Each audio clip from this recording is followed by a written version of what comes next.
Olá, tudo bom? A gente está iniciando então a nossa sexta semana de aula, já passamos da metade do nosso caminho, já vimos muita coisa até aqui, não é verdade?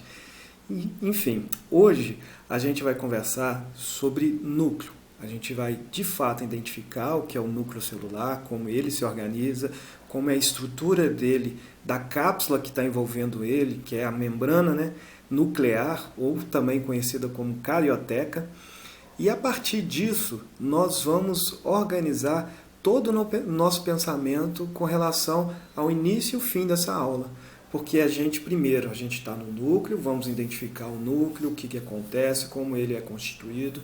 A gente vai identificar e conhecer todas as estruturas que estão no interior desse núcleo e como isso vai interferir em toda a organização da nossa célula.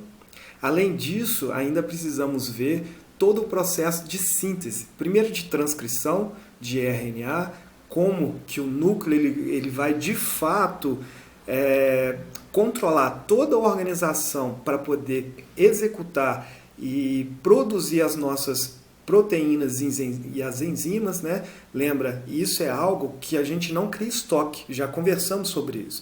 Então é um determinado elemento na nossa célula extremamente importante para o nosso metabolismo e elas são responsáveis por todo aquele trabalho que a gente já vem discutindo desde o primeiro dia de aula.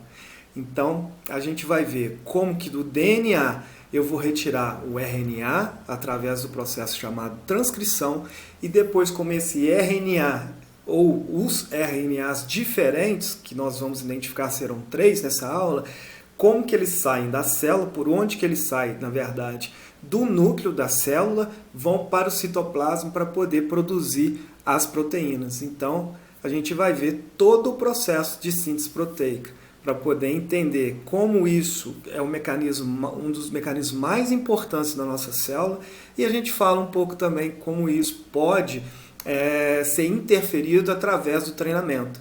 Então, é o seguinte, mas já deixo uma dica aqui para vocês. Tá? O treinamento ele acelera o metabolismo da sua célula. Se ele faz isso, ele precisa fazer o quê? Modificar toda a função, tanto no que diz respeito ao DNA, RNA e síntese proteica.